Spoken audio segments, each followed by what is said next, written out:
Sa araw na itinaboy siya ng pamilyang Santiago, bumagsak si Amelia bilang isang walang-wala. Ngunit bumalik siya dala ang isang katotohanang yayanig sa kanilang kapangyarihan.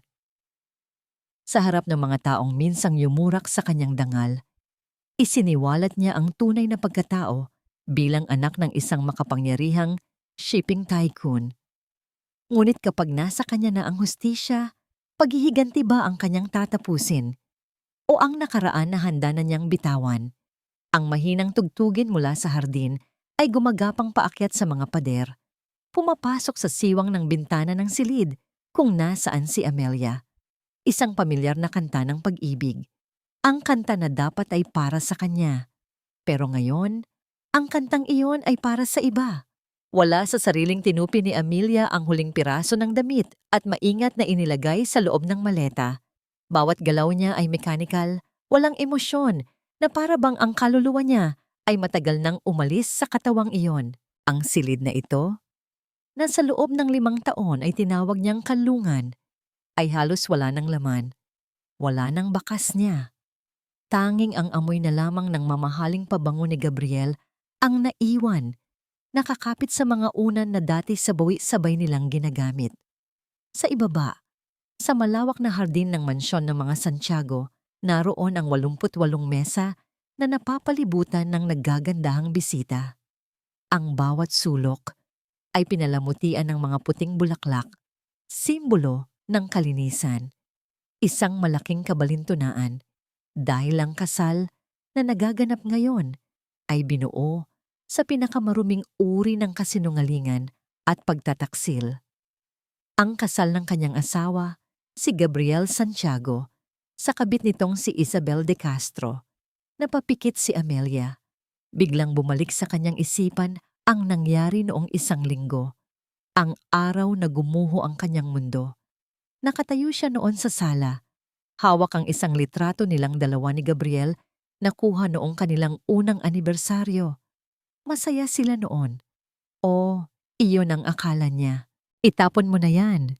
Isang malamig na boses ang bumasag sa kanyang pag-iisip. Si Doña Victoria Santiago, ang kanyang biyenan, ay nakatayo sa paanan ng hagdan, ang mga matay kasing lamig ng yelo. Bago pa man makasagot si Amelia, may isang bugkos ng mga litrato na ibinato ang matanda sa mesang babasagin. Kumalat ang mga ito, nagpapakita ng mga larawan ni Gabriel at isang magandang babae, magkahawak kamay sa isang mamahaling restaurant, magkayakap sa isang beach, naghahalikan sa loob ng kotse. Sa sino siya? Nanginginig na tanong ni Amelia, kahit alam na niya ang sagot. Tumawa si Doña Victoria, isang tawang walang kagalakan. Si Isabel, ang babaeng nararapat para sa anak ko. Isang babaeng mula sa isang pamilyang kasing level natin. Hindi tulad mo, Amelia. Isang palamuti na akala namin may halaga, pero isa ka lang palang ordinaryong bato. 5 taon, Doña Victoria. 5 taon ko kayong pinagsilbihan. At 5 taon ka ring naging pabigat, putol ng matanda. Wala kang naibigay sa amin. Walang apo. Walang koneksyon. Ang kasal na ito ay isang pagkakamali. At ngayon, itatama na namin ito. Ang alaala ay naglaho na parang bulan nang bumalik si Amelia sa kasalukuyan. Huminga siya ng malalim. Pilit na itinataboy ang sakit. Hindi ito ang oras para umiyak. Hindi na. Binuksan niya ang huling drawer ng aparador para siguraduhing wala na siyang naiwan. Ang kanyang mga daliri ay sumayad sa isang maliit na kahon. Kinuha niya ito at binuksan. Sa loob nito ay isang puting bagay na nagpabago sana sa lahat. Isang pregnancy test. Malinaw na malinaw ang 2 pulang guhit dito. Isang kumpirmasyon ng buhay na nagsisimula sa kanyang sinapupunan. Isang sikretong hindi na niya nasabi kay Gabriel. Isang pangarap na ngayon ay isa na lamang bangungot. Dinurog niya ito sa kanyang palad. Ang plastik ay bumaon sa kanyang balat pero hindi niya ininda ang sakit. Ang sakit sa kanyang puso ay milyon-milyong beses na mas matindi. Ang batang ito hindi na isisilang sa isang buong pamilya. Isinumpa niya sa sarili, Isisilang ito sa isang mundong malayo sa panloloko ng mga Santiago. Bumukas ang pinto. Si Doña Victoria, sa kanyang nagniningning na kasuotan, ay pumasok na may ngiti ng tagumpay sa kanyang mga labi. "Hindi ka pa ba tapos?" tanong nito. Walang bakas ng anumang simpatya. Malapit nang dumating ang mga pinakaimportanteng bisita. "Nakakahiya kung makikita ka pa nila rito." May inihagis ang matanda sa ibabaw ng kama. Isang sobre. Nariyan na ang divorce papers, pirmado na ni Gabriel, at isang tseke, isang maliit na pabuya para sa mga taon mo rito. Sapat na yan para makapagsimula ka sa probinsya ninyo. Hindi kumibo si Amelia. Tiningnan niya lamang ang matanda. Isang tingin na hindi mabasa. Nainis si Doña Victoria sa kanyang katahimikan. "Ano pang hinihintay mo? Umalis ka na." Dahan-dahang isinara ni Amelia ang kanyang maleta. Binitbit niya ito at naglakad patungo sa pinto. Hindi man lang sinulyapan ang tsekeng nasa kama. Habang naglalakad siya sa pasilyo, nakita niya si Gabriel sa ibaba. Inaayos ang kanyang bowtie sa harap ng salamin. Ang lalaking pinangakuan niya ng habambuhay. Ang lalaking sumira sa kanya. Nag-angat ito ng tingin at nagtama ang kanilang mga mata. Sa isang saglit, nakita ni Amelia ang pagkagulat sa mukha nito, bago ito napalitan ng pagkailang at malamig na ekspresyon. "Amelia," sabi nito. Ang boses ay halos pabulong. Naglakad ito palapit sa kanya, pero huminto. May ilang talampakan ng layo. "Patawad, ito ang pinakamabuti para sa lahat." "Para sa lahat?" Mahinang ulit ni Amelia. "O para sa inyo lang?" Hindi ito nakasagot. Yumuko lang ito, hindi kayang salubungin ang kanyang mga mata. Iyon na ang huling sagot na kailangan ni Amelia. Tumalikod siya at nagpatuloy sa paglakad. Paglabas niya ng malaking pinto ng mansyon, sinalubong siya ng maligayang tawanan ng mga bisita at ng masayang musika. Sa mismong sandaling iyon, isang nagniningning na puting bridal car ang huminto sa tapat ng gate. Dahan-dahang bumukas ang pinto nito. Lumabas si Isabel de Castro, nakasuot ng isang napakagandang wedding gown na para bang isang reyna. Nagtama ang kanilang mga paningin. Si Isabel ang nagwagi na may ngiti ng pananagumpay. Si Amelia ang talunan na may daladalang wasak na puso at isang maleta. Pero sa halip na luha, isang maliit at misteryosong nangiti ang sumilay sa mga labi ni Amelia. Isang nangiti na hindi abot sa kanyang mga mata, isang nangiting may daladalang pangako ng isang bagyo. Habang tinitingnan niya ang babaeng sumira sa kanyang pamilya, bumulong siya sa hangin, isang bulong na para lamang sa kanyang sarili. Ngayon pa lang talaga magsisimula ang palabas. Ang misteryosong ngiti sa mga labi ni Amelia ay dahan-dahang naglaho habang siya ay tumatalikod sa mansyon ng mga Santiago. Sa bawat hakbang papalayo, nararamdaman niya ang bigat ng 5 taon ng kasinungalingan na unti-unting umaalis sa kanyang mga balikat. Hindi siya lumingon. Hindi na niya kailangang makita ang tagumpay sa mga mukha ni na Gabriel at Isabel. Ang tagumpay na yon ay panandalian lamang. Nang marating niya ang kanto, isang makintab na itim na Rolls Royce ang tahimik na huminto sa kanyang tabi. Bumukas ang pinto at isang unipormadong trooper ang magalang na yumuko. "Welcome back, Ma'am Amelia." Bati nito. Ang boses ay puno ng respeto. Isang bagay na matagal na niyang hindi narinig sa loob ng pamamahay ng mga Santiago. Pumasok si Amelia sa loob ng sasakyan. Ang amoy ng tunay na leather at ang malambot na upuan ay sumalubong sa kanya. Isang mundong napakalayo sa buhay na pinili niyang talikuran para sa pag-ibig. Habang umaandar ang sasakyan, tahimik na pumatak ang mga luha sa kanyang mga mata. Ngunit hindi ito mga luha ng pagkatalo. Ito ay mga luha ng paglaya. Ang biyahe ay nagdala sa kanya sa isang pribadong subdivision sa Forbes Park, kung saan nakatayo ang mga pinakamalalaking mansyon sa buong Maynila. Huminto ang sasakyan sa harap ng isang naglalakihang gate na may gintong letrang R. Ang mansyon ng mga Reyes, ang tunay niyang tahanan. Pagpasok niya sa malaking pinto, sinalubong siya ng yakap ng isang matipunong lalaki na may mga puting buhok sa kanyang sentido. Si Don Alejandro Reyes, ang kanyang ama. Isang pangalan na kinatatakutan at iginagalang sa mundo ng negosyo.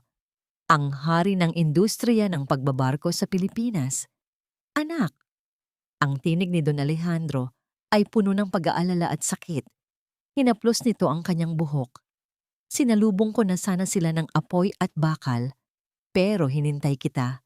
Sa mga bisig ng kanyang ama, doon lamang tuluyang bumuhos ang lahat ng sakit na kinimkim ni Amelia. Humagulgol siya, hindi dahil sa kahinaan, kundi dahil sa wakas ay nakauwi na siya sa lugar kung saan ang kanyang halaga ay hindi kailanman kinuwestiyon. Nang humupa ang kanyang pag-iyak, inalalayan siya ng kanyang ama papunta sa kanilang grandiosong sala. Matagal ko nang alam, Amelia, mahinang sabi ni Don Alejandro, ang mga matay nag-aalab sa galit. Alam ko ang mga kalokohan ng Gabriel na yan. Alam kong ang pamilya niya ay nabubuhay lamang sa pera na ipinapahiram natin sa kanila. Pero hinayaan kita. Dahil sabi mo, mahal mo siya. At ayokong pangunahan ang desisyon mo. Tumingin si Amelia sa kanyang ama. Ang mga mata niya'y may bagong apoy. Itay, hindi ko kailangan ng awa ninyo, sabi niya. Ang boses ay matatag at puno ng determinasyon. Ang kailangan ko po ay ang kapangyarihan ninyo. Isang saglit na katahimikan ang namayani. Nakita ni Don Alejandro ang pagbabago sa kanyang anak. Ang babaeng nasa harap niya ngayon ay hindi na ang maamong asawa na handang magtiis. Isa na siyang reyna na handang bawiin ang kanyang kaharian. Tumango si Don Alejandro. Sabihin mo ang kailangan mo. Gusto ko pong ako ang humawak sa lahat ng investments ng Reyes Shipping Lines sa Santiago Corporation. Diretsong sabi ni Amelia. Bawat sentimo, bawat share. Gusto ko ng buong kontrol. Hindi nagdalawang isip si Don Alejandro. Kinuha niya ang kanyang telepono. Magpatawag ka ng emergency online meeting ngayon din. Ilang oras ang lumipas. Si Amelia ay hindi na nakasuot ng kanyang simpleng damit. Nakatayo siya ngayon sa harap ng isang malaking monitor sa library ng kanilang mansyon. Suot ang isang itim na power suit. Ang kanyang buhok ay maayos na nakatali at ang kanyang mukha ay nagpapakita ng awtoridad na hindi pa nakikita sa kanya noon. Sa screen, naroon ang mga mukha ng mga pinakamagagaling na abogado at financial executives ng Reyes Shipping Lines. Good evening. Simula ni Amelia, ang kanyang boses ay malamig at kontrolado. Simula ngayong gabi, ako na ang mamamahala sa lahat ng assets natin na nakapaloob sa Santiago Corporation. Attorney Diaz, ihanda mo ang lahat ng dokumento para sa agarang pag-pull out ng ating major investments. Mr. Tan, gusto kong i-liquidate ang lahat ng ating shares sa stock market pagsapit ng 9:00 ng umaga bukas. Walang ititira. Nagulat ang mga nasa meeting pero walang naglakas loob na magtanong. Ang utos ay malinaw. Ang reyna ay nagsalita na. Pagkatapos ng meeting, nag-iisa na lamang si Amelia sa silid. Naglakad siya patungo sa bintana na tanaw ang maningning na mga ilaw ng syudad. Ang musika mula sa kasal ni Gabriel ay matagal nang naglaho, napalitan ng katahimikan ng gabi. Tiningnan niya ang kanyang kamay. Nandoon pa rin ang simple, ngunit mamahaling wedding ring na isinuot sa kanya ni Gabriel 5 taon na ang nakalipas. Isang simbolo ng mga pangakong napako. Dahan-dahan niyang hinubad ito, hindi niya ito ibinato sa kung saan. Sa halip, binuksan niya ang bintana at binitiwan ito.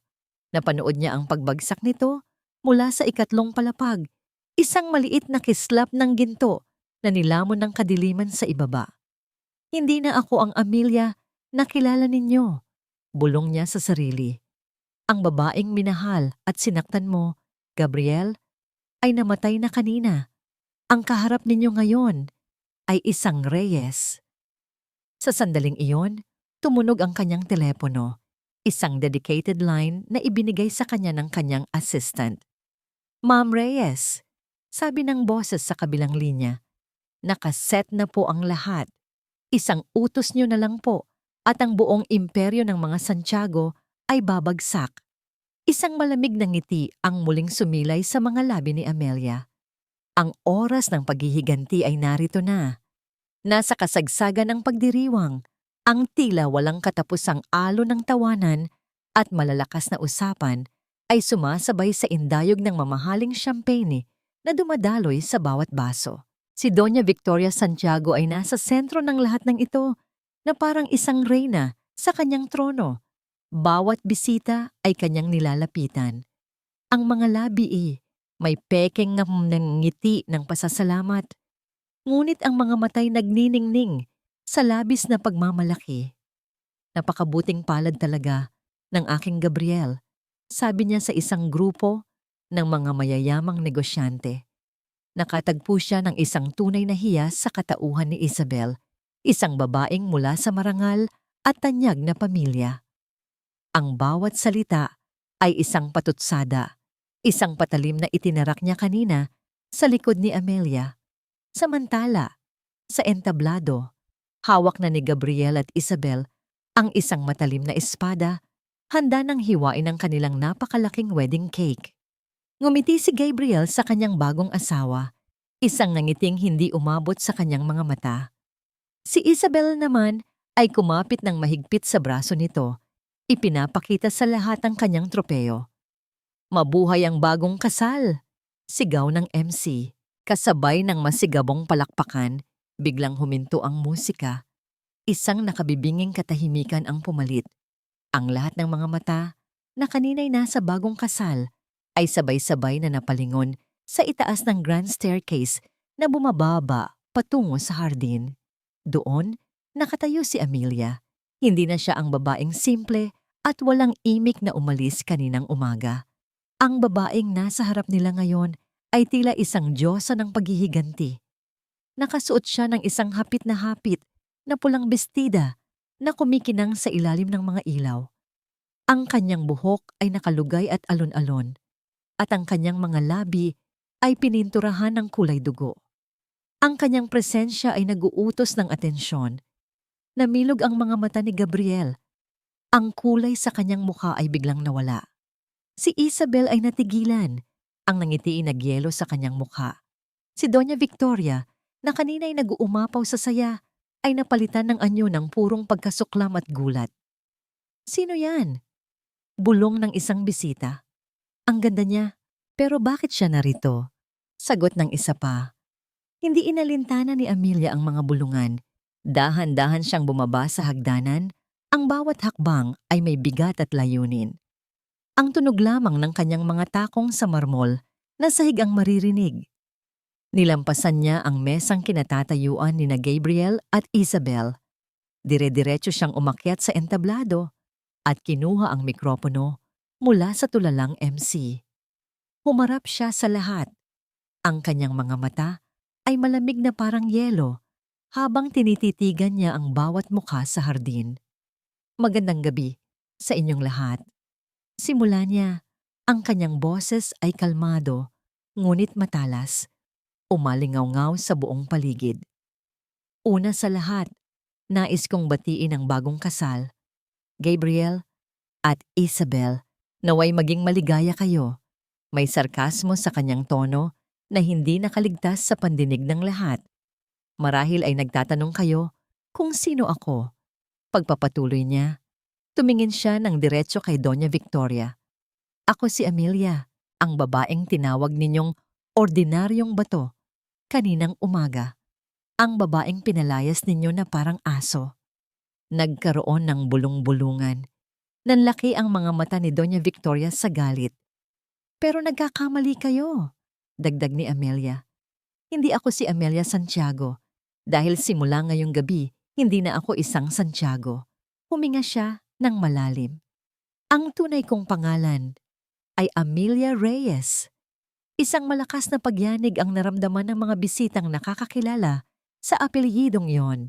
Si Don Alejandro Reyes, ang may-ari ng pinakamalaking shipping company sa Asia.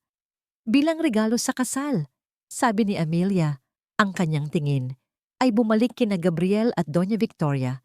Nais kong ipaalam sa inyo na ang pamilya Reyes ay opisyal ng binabawi ang lahat ng investments at financial support nito sa Santiago Corporation, effective immediately. Ang huling dalawang salita ay tumama na parang kidlat. Sa isang iglap, nagsimulang mag-ring ang mga telepono. Ang mga business partner ng mga Santiago ay sabay-sabay na naglabas ng kanilang mga cellphone. Ang kanilang mga muka ay biglang namutla. What? Bagsak ang stocks natin ng 50%? Tinatawagan na ng bangko ang lahat ng utang natin. We're ruined. The Reyeses were our biggest investor. Ang dating masayang pagdiriwang ay naging isang eksena ng kaguluhan. Ang mga bisita na nakakaramdam ng papalapit na iskandalo at pagbagsak ay nagsimulang mag-alisan na para bang ayaw madamay sa pagguho ng imperyo. Sa gitna ng lahat ng ito, si Gabriel ay tila natauhan. Tumakbo siya palapit kay Amelia. Ang muka ay puno ng desperasyon. Hinawakan niya ang braso nito. Amelia, please, wag mong gawin to. Pakiusap. Pagmamakaawa niya. Pinasulyapan ni Amelia ang kamay nitong nakahawak sa kanya. Bago niya ito tiningnan sa mata, walang anumang emosyon. Malamig niyang inalis ang kamay nito. Tapos na ang laro, Gabriel. Tumalikod si Amelia at nagsimulang maglakad paalis. Hindi na muling lumingon sa pagkawasak na kanyang nilikha. Sa likod niya, naririnig niya ang isang malakas na kalabog. Si Doña Victoria, hawak ang kanyang telepono, ay bumagsak sa sahig. Ang kanyang mga mata ay walang buhay habang paulit-ulit na naririnig ang salitang babangkarote mula sa kausap sa kabilang linya. Ang reyna ay bumagsak na. Ang kanyang kaharian ay abo na lamang. Ilang linggo ang lumipas, ang alingaw-ngaw ng gabing iyon sa hardin ng mga Santiago ay unti-unti nang napalitan ng ugong ng abalang mundo ng korporasyon. Para kay Amelia, ang bawat araw ay isang bagong hamon, isang bagong pagkakataon upang patunayan ang kanyang sarili, hindi bilang isang asawa o manugang, kundi bilang isang Reyes. Nakatayo siya ngayon sa dulo ng isang mahabang mahogany table sa pinakamalaking conference room ng Reyes Shipping Lines. Ang silid ay puno ng mga board members, mga lalaking may edad na at matagal nang nasa industriya, mga taong sanay na makipag-usap sa kanyang ama. Noong una, may pag-aalinlangan sa kanilang mga mata. Ngayon, napalitan na iyon ng paggalang. Our projections for the third quarter show a potential 15% increase in cargo volume due to the new Singaporean partnership. Paliwanag ni Amelia, ang kanyang boses ay kumpiyansa at malinaw. Itinuro niya ang isang komplikadong graph sa malaking screen. However, this requires us to fast-track the modernization of our fleet in the Batangas port. I've prepared a 3-phase proposal. Habang mahusay niyang ipinapaliwanag ang bawat detalye, walang nakapansin sa maliit na peklat sa kanyang palad, ang bakas ng dinurog na pregnancy test. Isang paalala ng nakaraang pilit na niyang ibinabaon sa limot. Ang kanyang trabaho ang naging kanyang kaligtasan. Bawat kontratang napipirmahan, bawat problemang nasusolusyunan, ay isang ladrilyong idinadagdag niya sa pader na itinatayo niya sa paligid ng kanyang puso. Pagkatapos ng matagumpay na pulong, bumalik si Amelia sa kanyang opisina, ang dating opisina ng kanyang ama. Tanaw mula sa malaking bintanang salamin, ang buong Makati skyline. Ito ang kanyang bagong kaharian. Biglang tumawag ang kanyang sekretarya sa intercom. Ma'am Amelia, may bisita po kayo. Ayaw pong magpasabi ng pangalan, pero nagpupumilit po siyang makita kayo. Sino raw? Kunot noong tanong ni Amelia habang pinipirmahan ang mga dokumento. Hindi ko po masabi, ma'am, pero mukha po siyang gusgus. Bago pa man makasagot si Amelia, biglang bumukas ang pinto ng kanyang opisina. Pumasok si Gabriel. Ang dating makisig at aroganteng Gabriel Santiago ay isa na lamang anino ng kanyang dating sarili. Ang kanyang mamahaling suit ay lukot na, ang kanyang buhok ay magulo, at may ilang araw ng tubo ng balbas sa kanyang mukha. Amoy alak. "Amelia," sabi nito. Ang boses ay paos. Hindi nag-angat ng tingin si Amelia mula sa mga papeles. "Security," malamig niyang sabi sa intercom. "Amelia, pakiusap. Mag-usap tayo." Pagmamakaawa ni Gabriel, lumalakad palapit sa kanyang lamesa. "Alam kong nagkamali ako. Sobrang laki ng pagkakamali ko. Pero hindi ko sinasadyang saktan ka ng ganito." "Talaga?" Sa wakas ay nag-angat ng tingin si Amelia. Ang kanyang mga mata ay walang emosyon. "Hindi mo sinasadya ang pakasalan ng kabit mo habang ako'y pinapalaya sa sarili kong pamamahay. Hindi mo sinasadya yon?" Si Mama ang nagplano ng lahat. Pinilit niya ako." Isang mapait na ngiti ang sumilay sa labi ni Amelia. "Ganoon ka pa rin, Gabriel. Isang duwag na nagtatago sa likod ng palda ng ina niya. Umalis ka na. Please, bigyan mo ako ng isa pang pagkakataon." Lumuhod ito sa harap ng kanyang lamesa. Isang desperadong kilos na lalo lang nagpababa sa kanya sa paningin ni Amelia. "Kahit anong trabaho, kahit janitor, kailangan ko lang ng pera. Si Isabel, buntis siya. Nahihirapan kami." Ang pagbanggit sa pagbubuntis ni Isabel ay isang sampal, pero hindi ito ipinakita ni Amelia. Dumating na ang dalawang security guard. "Ilabas niyo siya," utos ni Amelia, at muling ibinalik ang kanyang atensyon sa mga dokumento na parabang si Gabriel ay isang langaw lamang na dumaan. Habang kinaladkad si Gabriel palabas, patuloy itong sumisigaw ng kanyang pangalan, mga salitang puno ng pagsisisi na huli na ng 1,000 beses. Nang sumara ang pinto, huminga ng malalim si Amelia. Naramdaman niya ang isang kislap ng awa, pero agad niya itong pinatay. Sila ang pumili ng kanilang landas. Samantala, sa isang maliit at umuupahang apartment sa isang magulong bahagi ng Quezon City, isa pang laro ang isinasagawa. Ang dating marangyang buhay ng mga Santiago ay napalitan ng amoy ng alikabok at kabiguan. Ang kanilang mga mamahaling kasangkapan ay naibenta na. Ang tanging natira na lang na may halaga ay ang isang antigong diamond necklace na suot ni Doña Victoria. "Wala na tayong pera, Victoria. Wala na!" Sigaw ng asawa niyang si Don Ricardo, isang lalaking nasanay sa yaman at ngayon ay hindi alam kung paano mabuhay nang wala ito. Hindi siya pinansin ni Doña Victoria. Maingat niyang inilagay ang kwintas sa isang telang supot. Naglalagay siya ng kolorete sa kanyang mukha. Pilit na tinatakpan ng mga kulubot na dulot ng stress. "Saan ka pupunta?" tanong ni Isabel na nakahiga sa sofa at hinihimas ang kanyang lumalaking tiyan. "May kailangan lang akong ayusin," sagot ng matanda. Ang boses ay may kakaibang determinasyon. "Hindi pa tapos ang laban na ito. Hindi ako papayag na ang isang Reyes ang magkakaroon ng huling halakhak." Kinagabihan, sa isang madilim na sulok ng isang luma at mausok na bar, nakipagkita si Doña Victoria sa isang lalaking may malagkit na tingin at reputasyong kasing dumi ng sahig ng lugar na yon. Isang bayarang mamamahayag na nagngangalang Dante. Inilapag ni Doña Victoria ang supot sa mesa. "Iyan na ang huli kong alahas. Ibebenta mo iyan. At ang bayad gamitin mo para halongkatin ang lahat ng maaari mong halongkatin." Binuksan ni Dante ang supot at sinilip ang kwintas. Ngumisi siya.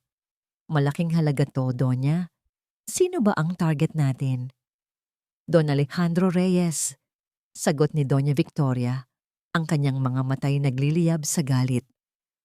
"May narinig ako noon. Isang aksidente sa isa sa mga pier niya. Maraming taon na ang nakalipas. Isang aksidenteng may namatay. Gusto kong malaman ang lahat."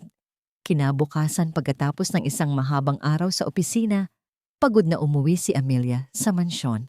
Habang papasok siya sa kanyang silid, napansin niya ang isang plain na brown envelope na nakapatong sa kanyang study table. Walang pangalan ang nagpadala. Dahil sa pagod, hindi niya sana ito papansinin. Ngunit may kung anong nag-udyok sa kanya na buksan ito. Sa loob, may isang luma at kupas na litrato. Larawan ito ng kanyang ama, si Don Alejandro, na mas bata pa. Katabi nito ay isang lalaking hindi niya kilala. Pero hindi ang litrato ang nagpatindig ng kanyang mga balahibo. Ito ay ang kapirasong papel na kasama nito, nakasulat sa makinilya sa paraang nakakatakot at misteryoso. Ang utang na dugo ay dapat bayaran ng dugo. Biglang nanlamig ang buong katawan ni Amelia. Ang pakiramdam ng tagumpay at kapayapaan na kanyang pinaghirapan ay biglang naglaho, na parang isang kastilyong buhangin na tinangay ng isang madilim na alon. Naintindihan niya. Hindi pa ito tapos. Ang laro ng matandang daga ay nagsisimula pa lamang. Ang sobrang iyon ay parang isang piraso ng yelo sa mga kamay ni Amelia. Ang bigat nito ay hindi mula sa litrato o sa papel, kundi mula sa panganib na dala nito. Ang mensahe ay malinaw. Ang paghihiganti niya ay may kaakibat na ganti. At ang gantihang ito ay hindi na tungkol sa pera o negosyo. Ito ay tungkol sa dugo. Dala ang sobre, mabilis niyang tinungo ang silid-aklatan kung saan madalas magbasa ang kanyang ama bago matulog. Naabutan niya si Don Alejandro na nakaupo sa kanyang paboritong leather armchair. May hawak na libro, ngunit ang tingin ay malayo, nakatanaw sa dilim sa labas ng bintana. "Itay," sabi ni Amelia. Ang boses ay bahagyang nanginginig. Hindi niya namalayan na halos takbuhin na niya ang pasilyo. Lumingon si Don Alejandro at nang makita ang ekspresyon sa mukha ng anak, agad siyang napatayo. Ang pag-aalala ay malinaw na gumuhit sa kanyang mukha. "Anak, anong nangyari?" Walang salitang inabot ni Amelia ang sobre. Kinuha ito ni Don Alejandro. Nang makita niya ang litrato, isang pamilyar na anino ang dumaan sa kanyang mga mata. Isang anino ng pagsisisi at sakit. Ang kanyang mga balikat na laging tuwid at matatag ay bahagyang nanghina. "Saan mo ito nakuha?" tanong niya. Ang boses ay mas malalim at mas mabigat kaysa dati. "Nasa ibabaw ng lamesa ko. Walang nagpadala. Itay, ano ito? Sino ang lalaking ito?" Huminga ng malalim si Don Alejandro. Tinalikuran niya si Amelia at lumakad patungo sa bintana. Tila naghahanap ng mga salita sa kadiliman ng gabi. Ang pangalan niya ay Elias. Mahinang sabi ng matanda. Isang foreman sa isa sa mga pier natin sa North Harbor. Mahigit 20 taon na ang nakalipas.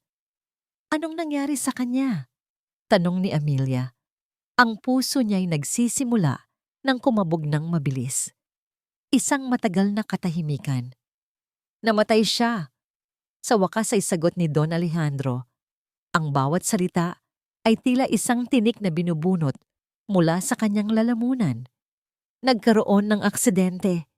Isang crane ang bumagsak. Maraming nasaktan. Pero si Elias, siya lang ang hindi na nakaligtas." Ang hangin sa silid ay tila bumigat.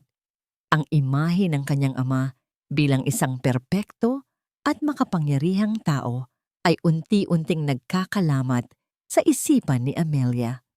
"Isang aksidente," ulit ni Amelia. "Pero bakit may nagpapadala nito ngayon? Bakit may mensahe tungkol sa utang na dugo?" Humarap si Don Alejandro sa kanya. Ang mga mata nito ay puno ng pagod at pagsisisi na ngayon lang nakita ni Amelia. Dahil ang aksidenteng iyon, Amelia, ay hindi naging malinaw sa publiko. May mga kumalat na usap-usapan na may kapabayaan sa panig natin. Para protektahan ang pangalan ng kumpanya na noon ay nagsisimula pa lamang, binayaran namin ang pamilya ni Elias isang malaking halaga para manahimik sila at para maayos ang lahat sa legal na paraan. Para siyang binuhusan ng malamig na tubig. "So, tinakpan ninyo ang nangyari?" "Hindi sa ganoong paraan," madiing sabi ni Don Alejandro. "Sumunod kami sa batas. Nagkaroon ng investigasyon, pero ang katotohanan ay Ang insidenteng yun, ang pinakamalaking pagkakamali sa buong karera ko. Isang buhay ang nawala sa ilalim ng aking pamamahala. At iyon ay isang peklat na habang buhay kong dadalhin. Isang maikling flashback ang dumaan sa isipan ni Don Alejandro. Ang gabi ng aksidente, ang ingay ng mga sirena, ang sigawan ng mga tao, ang imahe ng duguan at wala ng buhay na katawan ni Elias habang inaalis mula sa mga nabagsakang bakal, ang pag-iyak ng asawa at mga anak nito, ang pakiramdam ng kawalan ng kapangyarihan at matinding pagsisisi. Alam ito ni Doña Victoria, bulong ni Amelia sa sarili, habang ang mga piraso ng palaisipan ay nagsisimulang magkabit-kabit sa kanyang isipan. Ginagamit niya ito laban sa atin. Ito ang kanyang ganti. Kinabukasan, ang kanilang mga pangamba ay nagkatotoo. Sa isang tabloid na kilala sa mga kontrobersyal na balita, isang artikulo ang lumabas. Walang binanggit na pangalan, ngunit ang mga detalye ay malinaw na tumutukoy sa kanila. Madilim na sikreto ng isang shipping tycoon, muling nabuksan, isang lumang kaso ng pagkamatay. May foul play nga ba? Ang artikulo ay puno ng mga pahiwatig at mapanirang puri na mga tanong. Mabilis itong kumalat online. Kahit na ito ay isang maliit na publikasyon lamang, sapat na ito upang magsimula ng apoy. Nagsimulang magtanong ang mga tao. Ang pangalan ng Reyes, na laging iniuugnay sa tagumpay at integridad, ay biglang nabahiran ng duda. Nasa opisina si Amelia, pinapanood ang unti-unting pagbaba ng stock price ng kanilang kumpanya. Hindi ito malaki, pero ito ay isang senyales, isang babala. Ang digmaan ay lumipat na sa ibang larangan. Hindi na ito laban sa mga Santiago lamang, kundi laban sa opinyon ng publiko. Naramdaman ni Amelia ang isang uri ng takot na hindi niya naramdaman noon. Noong una, ang laban ay personal. Ngayon, ang buong legacy ng kanyang pamilya, ang lahat ng pinaghirapan ng kanyang ama, ay nakataya. Naisip niya, mas tuso at mas desperado si Doña Victoria kaysa sa kanyang inaakala. Sa gitna ng kanyang pag-aalala, tumunog ang kanyang pribadong telepono, isang hindi rehistradong numero. Nag-alinlangan siya, ngunit sinagot niya ito. Hello? Isang pamilyar, matinis, at puno ng kamandag na boses ang kanyang narinig. Ang boses ni Doña Victoria. Kamusta na, Amelia Reyes? May panunuya sa boses ng matanda. Nagustuhan mo ba ang munti kong regalo? Simula pa lang yan. Ano ang kailangan mo, Victoria? Mariing tanong ni Amelia. Simple lang, Hija. Tumawa ang matanda sa kabilang linya. Binibigyan kita ng 24 na oras. Ibalik mo ang kalahati ng yaman ng mga Santiago. Kung hindi, malalaman ng buong mundo kung paano naging isang mamamatay tao ang iginagalang mong ama. Ang banta ay malinaw. Ang ultimatum ay ibinigay na. Ang orasan ay nagsimula ng umandar. Ang banta ni Doña Victoria ay umalingaw-ngaw sa opisina ni Amelia na parang isang hatol. 24 na oras. Kalahati ng yaman ng mga Santiago. Ang kapalit ay ang katahimikan. Ang kapalit ay ang pangalan ng kanyang ama. Ang buong hapon ay ginugol ni Amelia sa isang tensyonadong pagpupulong kasama si Don Alejandro at ang kanilang mga abogado. Ang hangin sa loob ng conference room ay mabigat. Halos mahirap ng hingahan. Sa isang panig, naroon ang legal team na nagpapayo ng praktikal na solusyon, bayaran ng mga Santiago. Ituring itong isang business settlement para maiwasan ang mas malaking pinsala sa reputasyon ng kumpanya. Mas madaling kontrolin ang isang problema kung babayaran natin ito, sabi ni Attorney Diaz, isang veteranong abogado. Isang public scandal ang pinakaiiwasan natin dito, Don Alejandro. Maari nitong maapektuhan ang tiwala ng ating mga international partners. Sa kabilang panig, naroon ang puso ni Amelia. Ang bawat hibla ng kanyang pagkatao ay sumisigaw laban sa ideya ng pagbibigay. Para sa kanya, Hindi ito tungkol sa pera. Ito ay tungkol sa prinsipyo. Ang pagsuko kay Doña Victoria ay parang pag-amin ng pagkatalo. Isang pagyurak sa lahat ng sakit at pagbangon na kanyang pinagdaanan. Hindi, mariing sabi ni Amelia. Ang kanyang mga kamao ay nakakuyom sa ibabaw ng mesa. Hindi tayo magpapadala sa isang blackmailer. Kung gagawin natin to ngayon, ano ang pipigil sa kanya na humingi ulit bukas? At sa susunod na araw, tumingin siya sa kanyang ama. Nakita niya ang bigat sa mga mata nito. Ito ang unang pagkakataon na nakita niya si Don Alejandro na tila hindi sigurado. Ang kasalanang matagal na nitong ibinaon ay muling bumabalik para singilin siya. Amelia, tama ka. Mahinang sabi ni Don Alejandro, ikinagulat ng mga abogado. Ang pagbibigay sa kanya ay hindi solusyon. Ito ay pagpapaliban lamang sa problema. Mali ako na itinago ko ito noon. Hindi ko na uulitin ang pagkakamaling iyon. Habang nagpapatuloy ang kanilang pag-uusap, ang kampo naman ni Doña Victoria ay hindi natutulog. Gamit ang natitirang pera mula sa kwintas, patuloy niyang pinapakalat ang lason sa media. Lumabas ang isa pang artikulo, mas detalyado, na naglalaman ng mga testimonya mula sa mga hindi nagpakilalang dating empleyado, na nagkukwento tungkol sa di umano'y hindi ligtas na kondisyon sa mga pier ng Reyes noon. Ang maliliit na pagbaba ng stocks ng Reyes Shipping Lines ay nagsimula ng lumaki. Ang mga tawag mula sa mga nag-aalalang investor ay nagsimula ng pumasok. Ang pressure ay tumitindi sa bawat oras na lumilipas.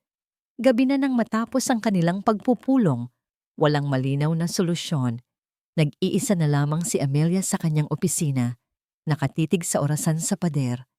10 oras na lang ang natitira. Napapikit siya. Pilit na iniisip ang susunod na hakbang. Ang paghihiganti niya ay naging isang kumunoy na humihila hindi lang sa kanya, kundi pati na rin sa kanyang ama. Ito ba ang gusto niya? Ang makita ang pinaghirapan ng kanyang ama na gumuho dahil sa isang desisyon niya? Sa gitna ng kanyang pag-iisip, biglang pumasok sa kanyang isipan ang isang tanong.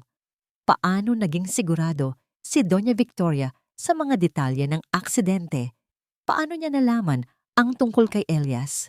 Ang pamilya Santiago ay wala pa sa larangan ng shipping noon. Maliban na lang kung isang ideya ang biglang nabuo sa kanyang isipan. Isang desperado at tila imposibleng ideya. Kinuha niya ang kanyang telepono at tinawagan ang pribadong investigador na dati na niyang kinausap. May ipapahanap ako sa'yo, sabi ni Amelia. Ang boses ay mabilis at apurado. Kailangan ko ng lahat ng impormasyon tungkol sa asawa ni Doña Victoria, ang yumaong si Don Ricardo Santiago Sr. Particular, na ang mga negosyo niya 20 taon na ang nakalipas. At gusto kong alamin mo kung may koneksyon siya sa isang lalaking nagngangalang Elias. Alam niyang ito'y parang paghahanap ng karayom sa isang bunton ng dayami. Pero ito na lang ang natitira niyang baraha. Ang mga sumunod na oras ay parang isang pagmartsa patungo sa bitayan. Bawat tunog ng telepono ay nagpapatalon sa kanyang puso. Hanggang sa 5 oras bago ang deadline, dumating ang isang naka-encrypt na email mula sa investigador. Naglalaman ito ng isang folder ng mga dokumento at mga lumang ulat. Binuksan ito ni Amelia. Habang binabasa niya ang mga nakasulat, ang kanyang pag-aalala ay unti-unting napalitan ng pagkabigla. At pagkatapos ay nang nag-aapoy na galit, ang kanyang hinala ay tama. Pero ang katotohanan ay mas masahol pa sa kanyang inaasahan. Ayon sa mga dokumento, si Don Ricardo Santiago Sr. pala ay may mga illegal na transaksyon noon. Nagpupuslit sila ng mga kontrabando gamit ang mga barko ng ibang kumpanya. At ang isa sa mga taong kasabwat niya sa loob ng pier, ang kanyang contact para siguraduhing walang makakahalata, ay ang foreman na si Elias. Ang aksidente ay hindi isang simpleng aksidente. Ayon sa isang confidential police report na hindi nailabas sa publiko, may ebidensya ng sabotahe. Ang crane ay sadyang pinahina. Nagsimulang mag-away si Elias at si Don Ricardo Sr. dahil sa hatian. Nagbanta si Elias na ibubunyag ang lahat. At ilang araw matapos ang pagbabantang iyon, bumagsak ang crane. Si Don Alejandro Reyes, ang kanyang ama, ay hindi ang may kasalanan. Siya ay naging biktima rin. Napilitan siyang magbayad at manahimik para pagtakpan ang isang krimen na hindi niya ginawa upang maiwasan ang mas malaking iskandalo na makakasira sa buong industriya. Si Doña Victoria ay hindi lang isang blackmailer. Ginagamit niya ang kasalanan ng sarili niyang asawa para sirain ang pamilya Reyes. Isang malamig na pakiramdam ang gumapang sa buong katawan ni Amelia. Ngayon, malinaw na ang lahat. Hindi ito isang simpleng paghihiganti. Ito ay isang laro ng mga demonyo. Hawak ang telepono, alam na niya ang gagawin. Hindi siya tatawad. Hindi siya susuko. Lalabanan niya ang apoy gamit ang mas malaking apoy. Pero bago pa man niya matawagan ang kanyang abogado, isang text message ang dumating sa kanyang telepono. Mula kay Doña Victoria. 4 na oras. Naghihintay ako. Kasunod nito, isa pang mensahe ang dumating, isang larawan. Nang buksan niya ito, natigilan siya. Hindi ito dokumento, hindi ito ebidensya. Larawan ito ni Isabel de Castro, nakahawak sa kanyang malaking tiyan na may caption, "Huwag mong hayaang lumaki ang bata na walang ama dahil sa galit mo. Ang pamilya ay mas mahalaga kaysa sa pera. Hindi ba, Amelia?" Isang direktang pag-atake sa kanyang puso, sa kanyang pagkababae, sa kanyang nawalang anak. Biglang bumagsak ang determinasyon ni Amelia. Hawak niya ang katotohanang kayang magpabagsak kay Doña Victoria. Ngunit hawak naman ng matanda ang isang sandatang kayang durugin ang kanyang kaluluwa. Ang larawan ni Isabel at ang mensahe ni Doña Victoria ay isang dalubhasang atake. Hindi ito tumama sa isip ni Amelia bilang isang negosyante, kundi sa kanyang puso bilang isang babae. Sa isang saglit, bumalik ang lahat ng sakit. Ang pangarap ng isang pamilya, ang 2 pulang guhit sa pregnancy test, ang pakiramdam ng pagiging ina na marahas na inagaw sa kanya. Ngunit ang saglit na kahinaang iyon ay mabilis na napalitan ng isang bagay na mas matindi, galit. Isang dalisay at nag-aapoy na galit. Paano naglakas loob si Doña Victoria na gamitin ang isang hindi pa isinisilang na sanggol bilang sandata? Paano niya nagawang yurakan ang sagradong konsepto ng pamilya, gayong siya mismo ang sumira nito? Doon na pagtanto ni Amelia. Walang limitasyon ang kasamaan ni Doña Victoria. Walang hangganan ang kanyang gagawin para manalo. At para talunin ang isang halimaw, minsan kailangan mong pumasok sa kanyang lungga. Tinawagan niya ang kanyang ama. "Itay, alam ko na ang lahat," sabi niya. Ang boses ay kalmado na ngayon, ngunit may nakakakilabot na lamig. "Alam ko na ang tungkol kay Don Ricardo Santiago Sr. at ang tunay na nangyari sa pier. At alam ko na kung ano ang kailangan kong gawin. Anak, mag-ingat ka. Oras na para tapusin ito, Itay," putol ni Amelia. Sa paraan na sila lang ang nakakaintindi. Kinabukasan, tumawag si Amelia kay Doña Victoria. "Nagbago na ang isip ko," sabi ni Amelia. Tinitiyak na may bahid ng pagkatalo at pagod sa kanyang boses. "Magkita tayo. Pag-usapan natin ang mga tuntunin." Isang ngiti ng tagumpay ang sumilay sa labi ni Doña Victoria sa kabilang linya. "Alam kong mananaig din ang talino mo, Hiya. Sa paborito kong restaurant sa The Fort, tanghalian, ikaw lang mag-isa." Ang napiling lugar ay isang mamahaling restaurant na maraming tao. Isang perpektong lugar para sa isang pag-uusap na kailangang magmukhang sibilisado. Dumating si Amelia na nakasuot ng isang simpleng puting bestida na nagpapahiwatig ng pagsuko. Sa kabilang banda, si Doña Victoria ay dumating na suot ang kanyang pinakamahal na damit, na tila isang general na handa nang tanggapin ang pagsuko ng kanyang kalaban. "Mabuti naman at natauhan ka," bungad ng matanda habang umuupo. Hindi na nag-abala pang maging magalang. Sayang lang at kailangan pa nating umabot sa ganito. Kung sa simula pa lang ay ibinigay mo na ang nararapat sa amin. Diretsuhin na natin ito, Victoria. Putol ni Amelia. Inilapag ang kanyang clutch bag sa mesa. Ano ang eksaktong gusto mo? Simple lang. 50% ng Santiago Corporation. Ibibigay mo ito sa pangalan ni Gabriel, siyempre. At isang public apology mula kay Don Alejandro na aaminin ang kanyang kapabayaan sa nakaraan. Pagkatapos niyan, lahat ng ebidensya ko ay mawawala, na parang bula. Tumango-tango si Amelia na para bang sineseryoso niya ang bawat salita. Mukhang makatwiran, pero may isang bagay lang akong hindi maintindihan. At ano yon? Nakataas ang kilay na tanong ng matanda. Dahan-dahang binuksan ni Amelia ang kanyang clutch bag at inilabas ang isang manipis na folder. Itinulak niya ito sa gitna ng mesa. Hindi ito makapal, ngunit ang bigat nito ay parang 1 tonelada. Hindi ko maintindihan, mahinang sabi ni Amelia. Ang kanyang mga mata ay hindi na nagpapakita ng anumang kahinaan.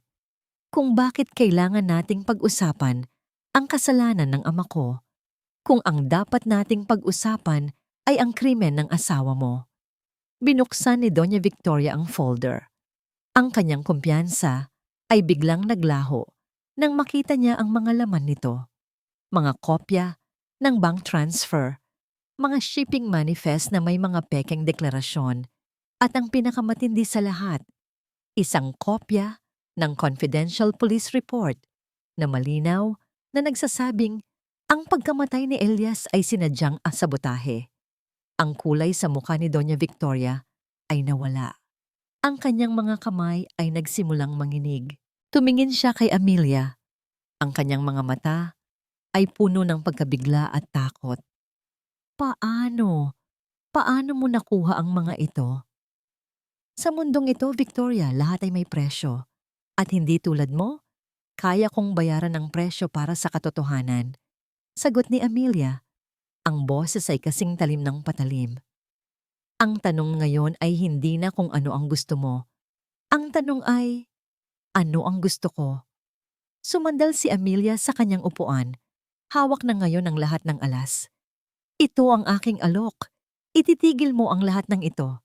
Ikaw, si Gabriel at si Isabel ay aalis ng bansa at hindi na kailanman magpapakita pa. Bilang kapalit, itatago ko ang mga dokumentong ito at hahayaan ko kayong magsimula ng bagong buhay sa kahihiyan sa halip na sa loob ng kulungan.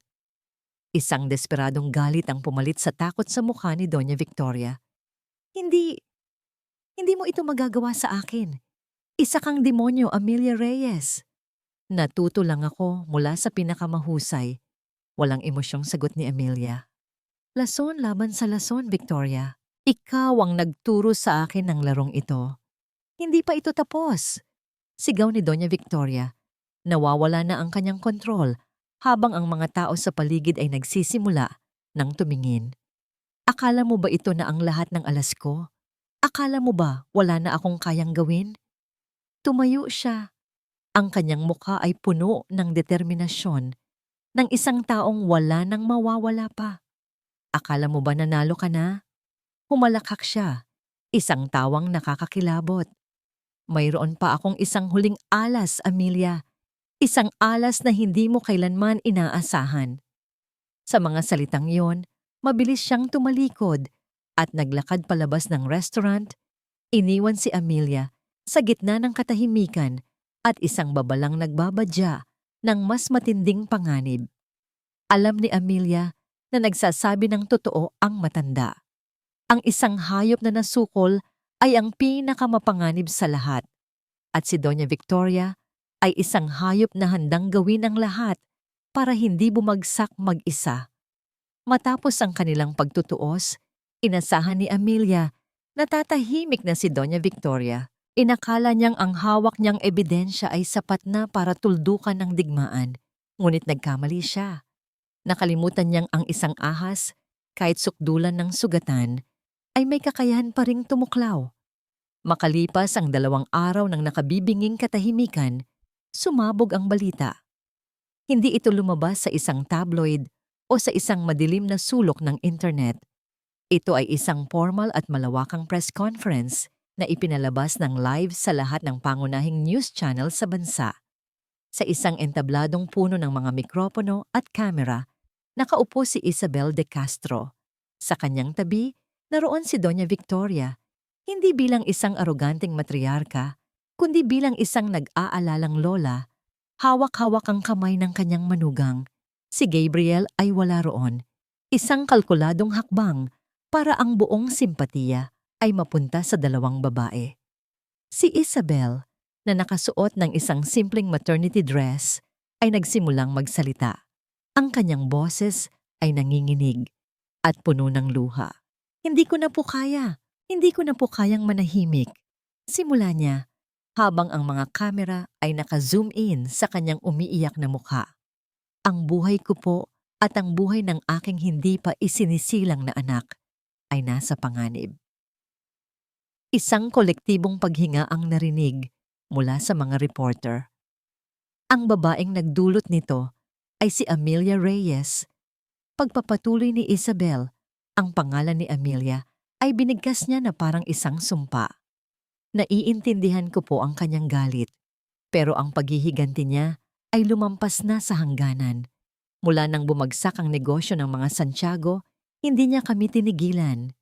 Si Doña Victoria ay marahang humaplos sa likod ni Isabel, isang perpektong pagganap ng isang matatag na taga-suporta. Pinapadala niya kami ng mga death threat. Humagulgol si Isabel. May mga taong sumusunod sa amin saan man kami magpunta. Ginagamit niya ang kanyang kapangyarihan at pera para sirain kami ng tuluyan. Gusto niyang mawala ang anak ko dahil nawala rin ang sa kanya. Iyon ang pinakamatinding dagok.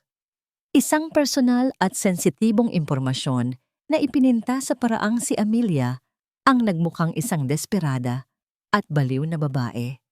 Nagmamakaawa po ako, sabi ni Isabel. Nakatingin ng diretso sa kamera. Ang mga luha ay malayang dumadaloy sa kanyang mga pisngi. Kay Miss Amelia Reyes. Pakiusap. Tama na po. Hayaan niyo na kaming mamuhay ng payapa.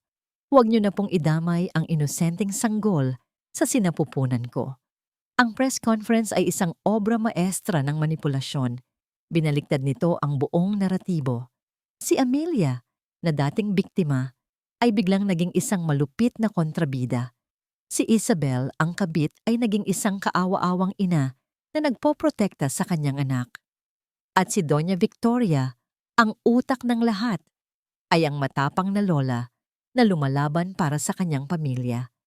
Ang epekto ay agaran at malawak. Ang social media ay sumabog. Ang hashtag na #Justice for Isabel ay mabilis na nag-trending. Ang mga komento ay bumaha, mga komento ng galit at pagkutya na nakadirekta kay Amelia. Grabe pala ang ugali ng Amelia Reyes na yan. Power tripping ang mayaman na yan. Kawawa naman si Isabel. Leave her and her baby alone. Ang digmaan ay hindi na tungkol sa katotohanan. Ito ay tungkol sa perception. At sa labanang ito, si Doña Victoria, gamit ang kahinaan at luha ni Isabel, ay nananalo. Sa kanyang opisina, pinanood ni Amelia ang pagbagsak ng lahat. Ang kanyang telepono ay walang tigil sa pag-ring, mga tawag mula sa board members, mga partner sa negosyo, at maging sa mga kaibigan ng kanyang pamilya na nagtatanong kung totoo ang mga akusasyon. Ang stock price ng Reyes Shipping Lines ay bumagsak ng husto, ang pinakamalaking pagbagsak sa kasaysayan ng kumpanya. Naramdaman ni Amelia na parang siya ay nalulunod. Ang bawat kasinungalingan ni Isabel ay isang alon na humihila sa kanya pababa. Ang kanyang mga ebidensya laban sa mga Santiago ay biglang naging walang silbi. Sino ang maniniwala sa isang folder ng mga lumang dokumento laban sa mga luha ng isang buntis na ina? Ito ang huling kamandag ni Doña Victoria.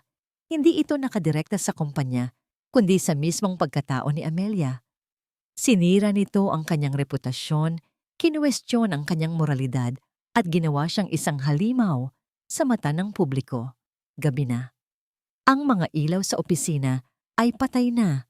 Tanging ang liwanag mula sa syudad ang nagsisilbing ilaw.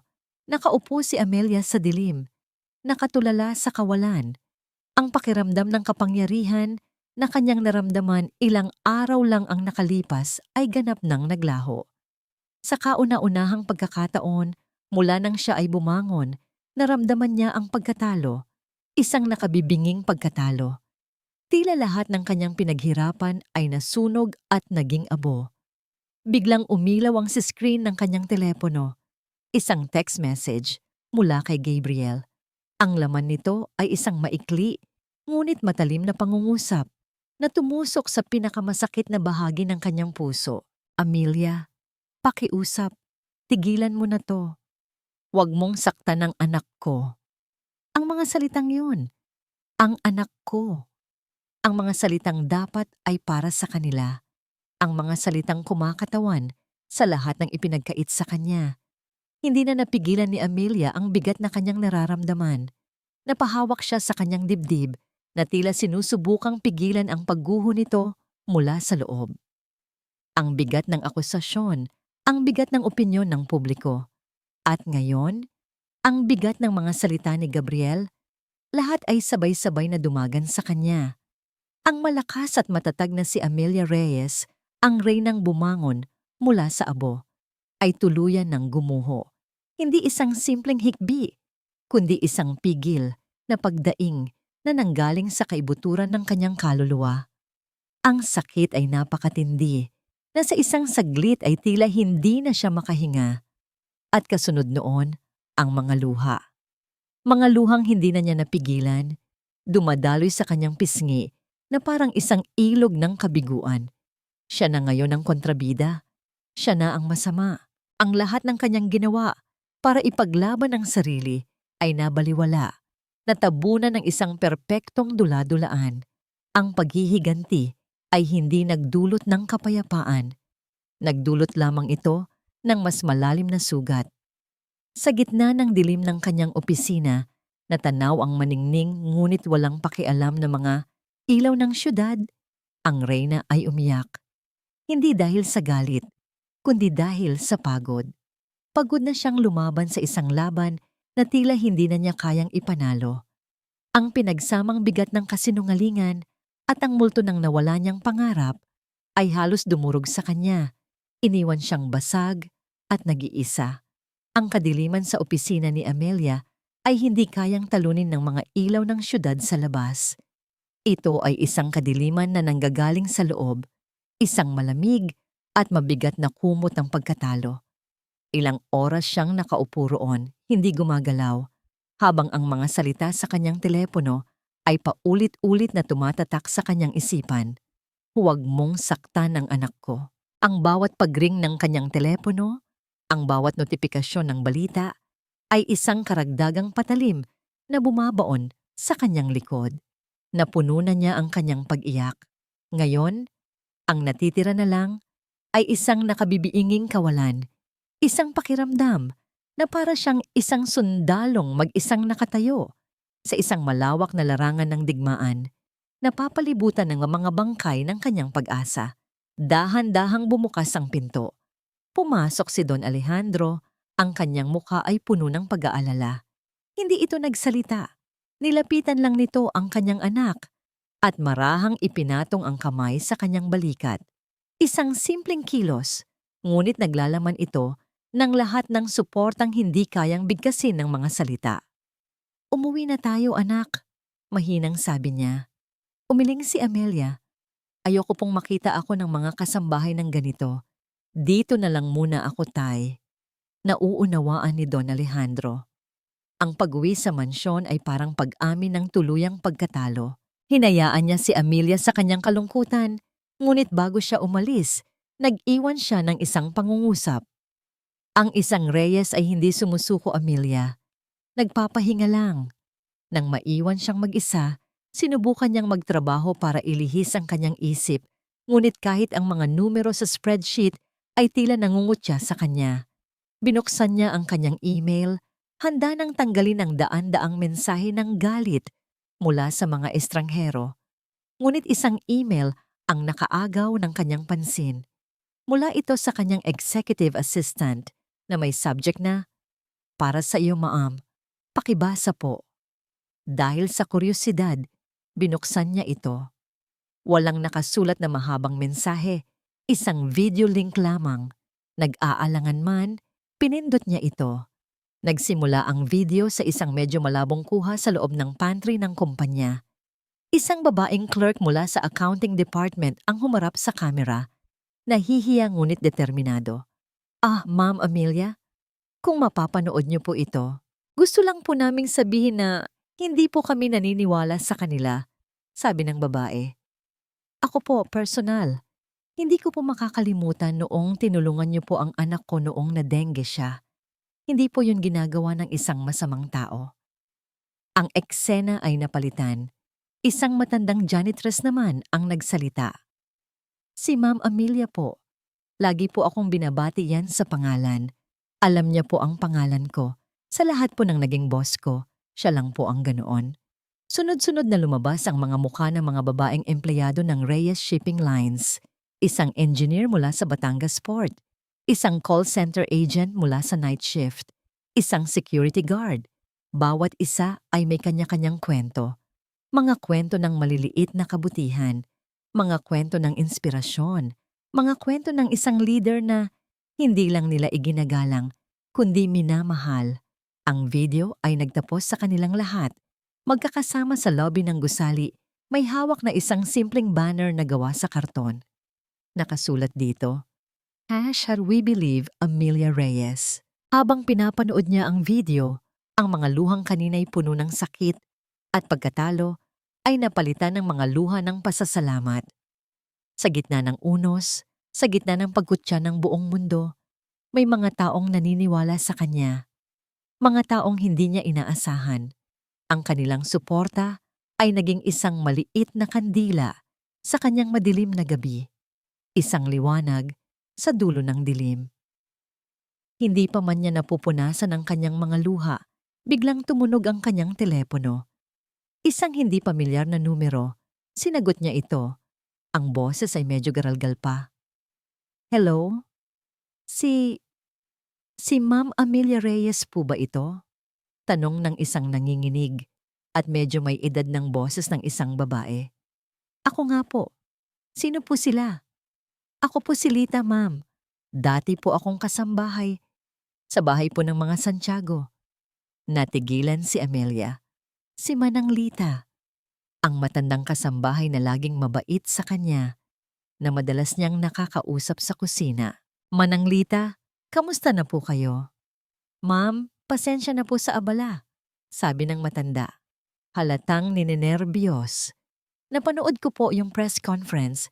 Ma'am, kasinungalingan po lahat yon. Ako po ang saksi sa lahat ng pagmamaltrato sa inyo ni Doña Victoria. Narinig ko po mismo kung paano niya tinuruan si Isabel sa kung ano ang sasabihin niya sa mga reporter. Kung kailangan niyo po ng testigo, ma'am, handa po akong magsalita." Kung ang video ay isang kandila, ang tawag ni Manang Lita ay isang sulo. Isang bagong lakas, ang biglang bumuhay sa nanlalamig na katawan ni Amelia. Ang pag-asa ay muling sumibol sa kanyang puso. Tumayo siya. Ang pagod at pagkatalo sa kanyang mga mata ay napalitan ng determinasyon. Hindi na siya lalaban gamit ang mga sikreto ng nakaraan. Lalaban siya gamit ang katotohanan ng kasalukuyan. Kinuha niya ang kanyang telepono at tinawagan ang kanyang PR team. "I need you to contact Katrina David's office." Utos niya. Ang kanyang boses ay matatag na ngayon at puno ng awtoridad. "Tell them Amelia Reyes wants an exclusive, live, one-on-one interview. No questions are off limits." Nagulat ang kanyang team pero sumunod sila. Si Katrina David ay ang pinakakilala at pinakarespetadong broadcast journalist sa bansa. Kilala sa kanyang matatalinong tanong at walang kinikilingan. Ang pagharap sa kanya ay isang malaking sugal. Makalipas ang isang araw, Natagpuan ni Amelia ang kanyang sarili sa isang malamig na TV studio. Ang ingay ng kanyang isipan ay napalitan ng tahimik na paghahanda ng mga crew. Inayusan siya, kinabitan ng mikropono. Ang lahat ay tila gumagalaw sa slow motion. Umupo siya sa silya sa tapat mismo ni Katrina David. Ang sikat na journalist ay tumingin sa kanya, hindi nang huhusga, ngunit may matalas na tingin. 5 seconds, sabi ng floor director. Huminga ng malalim si Amelia. Ito na yon. Nagsimulang mag-roll ang mga kamera. Ang jingle ng programa ay tumugtog at pagkatapos ay nawala. Milyon-milyong Pilipino ang nanonood. Ngumiti si Katrina David sa kamera at pagkatapos ay bumaling kay Amelia. Ang kanyang muka ay seryoso. Ang kanyang mga mata ay diretsong nakatitig sa kanya. Magandang gabi, Pilipinas, sabi ni Katrina. Kasama natin ngayong gabi ang babaeng nasa sentro ng pinakamalaking kontrobersya sa bansa ngayon. Miss Amelia Reyes, magandang gabi. Magandang gabi, Katrina, sagot ni Amelia. Ang kanyang boses ay kalmado. Diretsahan na po ang tanong ko na siyang tanong na rin ng buong bayan, sabi ni Katrina, bahagyang yumuko. Miss Reyes, totoo po ba? Isa ka bang malupit na babae tulad ng sinasabi nila? Ang ilaw ng studio ay tila mas tumindi. Ang buong mundo ay naghihintay ng kanyang sagot. Ang tanong ni Katrina David ay binitawan na parang isang bombang sumasabog sa katahimikan ng studio. Lahat ng kamera ay nakatutok sa mukha ni Amelia. Hinihintay ang kanyang reaksyon, ang kanyang depensa, ang kanyang galit. Ngunit hindi galit ang ipinakita ni Amelia. Sa halip, isang mahinahon at bahagyang malungkot na ngiti ang sumilay sa kanyang mga labi. Katrina, simula niya, ang kanyang boses ay malinaw at walang bahid ng panginginig.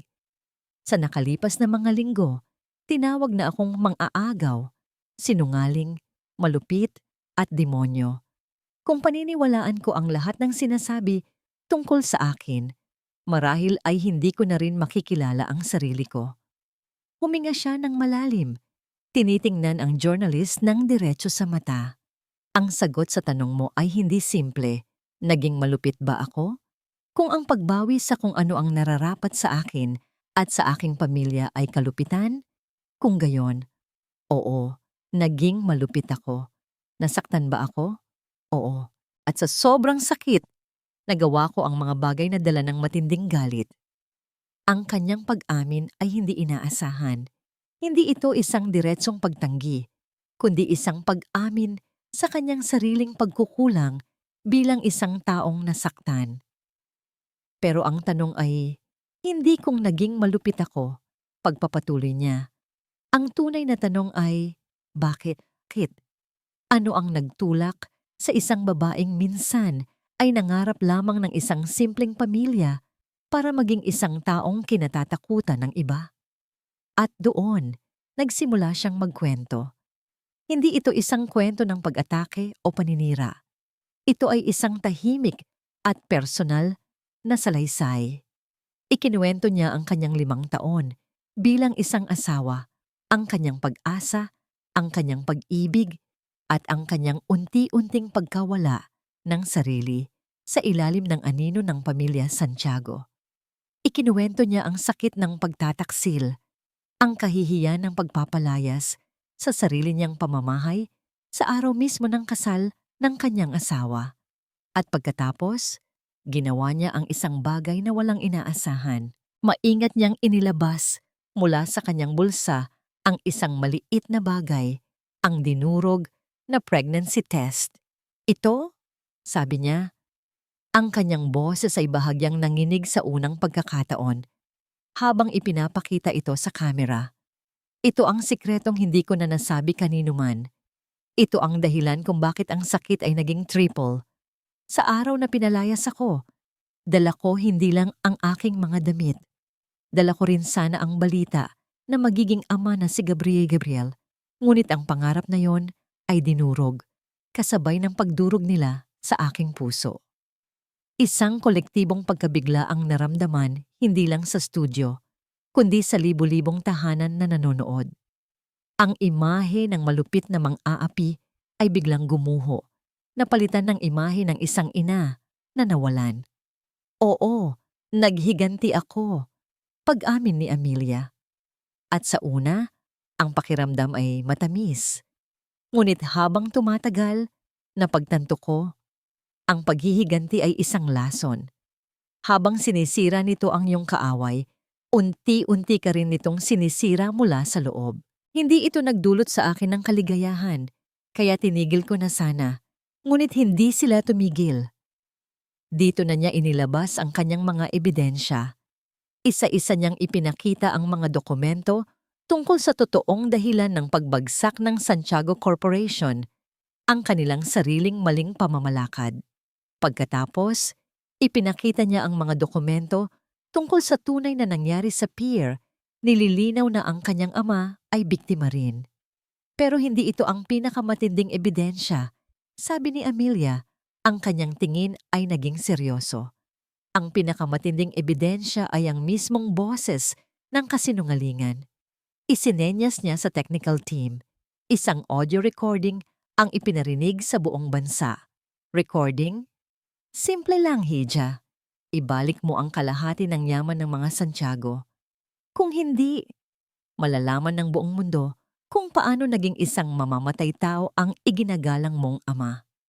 Ang boses ni Doña Victoria, malamig, arogante, at puno ng pagbabanta, ay umalingaw-ngaw sa ere. Ito ang boses ng isang blackmailer, hindi ng isang kaawa-awang lola. At para sa huling dagok, isang video testimony ang ipinalabas. Si Manang Lita, ang dating kasambahay, na may tapang na ikinuwento ang lahat ng kanyang nakita at narinig. Ako po mismo ang nakarinig, sabi ng matanda sa video. Ang kanyang boses ay nanginginig ngunit buo. Sinabihan po ni Doña Victoria si Ma'am Isabel na umiyak siya ng husto sa press conference. Sinabi niya, gamitin mo ang bata sa tiyan mo. Yan ang pinakamahusay nating sandata. Pagkatapos ng mga ebidensya, tumahimik ang lahat. Tumingin muli si Amelia sa kamera. Hindi na sa mga reporter, kundi sa mga taong nanonood sa kanilang mga tahanan. Hindi ko nalayunin ang maghiganti, sabi niya. Ang kanyang boses ay puno ng kapaguran, ngunit may bagong kapayapaan. Ang layunin ko ngayon ay linisin ang pangalan ng aking pamilya at higit sa lahat, hanapin ang aking sariling kapayapaan. Ang kwento ko ay isang babala. Isang babala tungkol sa mapanirang kapangyarihan ng kasakiman at kasinungalingan. Bumaling siya sa mga babaeng maaaring nakakaranas ng katulad na sitwasyon. Sa lahat ng babaeng nasasaktan ngayon, huwag ninyong hayaan na ang pagtataksil ng iba ang magtakda ng inyong halaga. Ang inyong lakas ay hindi nakasalalay sa paghihiganti.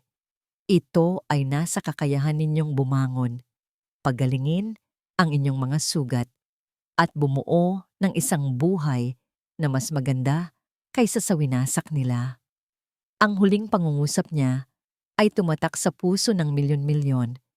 Sa studio, si Katrina David ay walang masabi sa unang pagkakataon. Matapos ang ilang sandali, nakabawi siya. Miss Amelia Reyes, maraming salamat sa iyong katapangan. Ang buong studio, mula sa mga cameraman hanggang sa mga staff, ay biglang nagpalakpakan. Isang palakpakan ng pag-unawa, paghanga at suporta. Sa maliit at masikip na apartment ng mga Santiago, pinanood ni Doña Victoria ang pagguho ng kanyang huling kastilyo. Ang kanyang mukha ay parang isang maskara ng purong pagkatalo. Walang sigaw, walang galit. Tanging ang malamig na katotohanan na tapos na ang laro. Nang matapos ang programa, habang si Amelia ay papalabas ng studio, isang grupo ng mga pulis ang naghihintay sa labas. Ngunit hindi para sa kanya. Miss Reyes, sabi ng hepe ng pulisya, maraming salamat sa iyong kooperasyon. Mayroon na kaming sapat na ebidensya para arestuhin si Mrs. Victoria Santiago para sa mga kasong blackmail at paninirang puri. Sa di kalayuan, sa kabilang bahagi ng lungsod, Kumatok ang mga pulis sa pinto ng apartment ng mga Santiago. Dala ang isang warrant of arrest para sa bumagsak na reyna. Ang hustisya, kahit na mabagal, ay dumating na rin sa wakas. Isang taon ang lumipas mula nang ang katotohanan ay sumabog sa ere at winasak ang kaharian ng kasinungalingan na itinayo ng mga Santiago. Sa loob ng isang taon, ang mga sugat ay nagsimulang maghilom at ang mga abo ng nakaraan ay tinangay na ng hangin para magbigay daan sa isang bagong simula. Ang balita tungkol sa paghatol kay Doña Victoria Santiago ay naging mabilis at tiyak. Nahatulan siya ng maraming taon sa bilangguan para sa mga kasong blackmail, paninirang puri at perjury. Ang kanyang pagbagsak ay naging isang malupit na paalala sa lipunan na ang kapangyarihan at yaman ay hindi kayang pagtakpan ang katotohanan magpakailanman. Sa isang construction site, sa ilalim ng nakakapasong sikat ng araw, isang lalaki ang nagbubuhat ng mga sako ng semento. Pawis na pawis, pagod, at mas matanda ng 10 taon kaysa sa kanyang edad. Siya si Gabriel. Ang kanyang malambot na mga kamay na sanay lamang sa pagpirma ng mga tseke ay ngayoy magaspang at kalyo na. Sa oras ng kanilang tanghalian, umupo siya sa isang tabi at binuksan ang kanyang baon, isang kanin at pritong itlog. Habang kumakain, napatingin siya sa isang lumang telebisyon sa loob ng kalapit na karinderya. Nandoon ang isang balita, isang feature story, at nandoon si Amelia. Nakita niya ito, mas magniningning kaysa dati, habang ginugupit ang isang pulang laso sa pagbubukas ng isang gusali. Ang headline sa ilalim ng screen, Amelia Reyes, inilunsad ang Pag-asa Foundation para sa mga single mothers at biktima ng abuso. Isang mapait na ngiti ang sumilay sa labi ni Gabriel. Hindi itong ngiti ng inggit kundi ng isang malalim at huling pagsisisi. Pinatay niya ang telebisyon sa kanyang isipan at ipinagpatuloy ang pagkain. Si Isabel at ang kanilang anak ay nasa probinsya, namumuhay ng simpleng buhay na malayo sa gulo. Hindi ito ang buhay na pinangarap nila, ngunit ito ang buhay na kanilang kinasadlakan. Ito ang resulta ng kanilang mga pagpili. Sa paglulunsad ng Pag-asa Foundation, nakatayo si Amelia sa harap ng isang grupo ng mga babae. Mga babaeng may mga kwentong katulad ng sa kanya, mga babaeng minsay nawalan ng pag-asa. Sa likod niya, nakangiting nakatingin si Don Alejandro, puno ng pagmamalaki. Nang sinimulan ko ang pagbangon, sabi ni Amelia sa mikropono, ang kanyang boses ay puno ng init at sinseridad. Ang tanging nasa isip ko ay paghihiganti. Gusto kong maranasan nila ang sakit na dinulot nila sa akin. Ngunit sa daan, natutunan ko ang isang mahalagang aral. Ang paghihiganti ay nagbibigay sa iyo ng panandaliang kasiyahan, ngunit ang pagtulong sa iba na bumangon, iyon ang nagbibigay ng panghabang buhay na kabuluhan. Ang pundasyong ito ay hindi lamang isang gusali, pagpapatuloy niya. Ito ay isang simbolo na pagkatapos ng bawat bagyo, laging may pag-asa. Isang simbolo na ang ating halaga ay hindi nasusukat sa mga pagkakamali ng nakaraan, kundi sa kung paano natin ginagamit ang ating mga karanasan para bumuo ng isang mas magandang kinabukasan. Dito, sa Pag-asa, lahat tayo ay bibigyan ng pagkakataong magsimulang muli. Isang masigabong palakpakan ang sumalubong sa kanyang mga salita. Hindi palakpakan ng paghanga sa isang bilyonaryo, kundi palakpakan ng pasasalamat mula sa mga pusong nabigyan ng bagong liwanag. Makalipas ang ilang linggo, sa daungan ng Maynila, isang bagong barko ang nakadaong, ang pinakamalaki at pinakamoderno sa buong fleet ng Reyes Shipping Lines. Ang pintura nito ay sariwa pa at ang pangalan na nakasulat sa gilid nito ay kumikinang sa ilalim ng sikat ng araw. MV Pag-asa. Nakatayo si Amelia sa deck ng barko, mag-isa. Ang hangin mula sa dagat ay malayang humahaplos sa kanyang muka at nililipad ang kanyang buhok. Nakasuot siya ng isang simpleng puting bestida na sumasayaw sa ihip ng hangin. Wala na ang bigat sa kanyang mga balikat. Wala na ang galit sa kanyang puso. Tumingin siya sa malawak na karagatan, sa walang katapusang abot-tanaw. Dati, ang dagat ay sumisimbolo sa kapangyarihan ng kanyang pamilya. Ngayon, para sa kanya, ito ay sumisimbolo sa kalayaan. Hindi na siya si Amelia Santiago, ang asawang pinagtaksilan. Hindi na rin siya si Amelia Reyes, ang tagapagmanang naghiganti.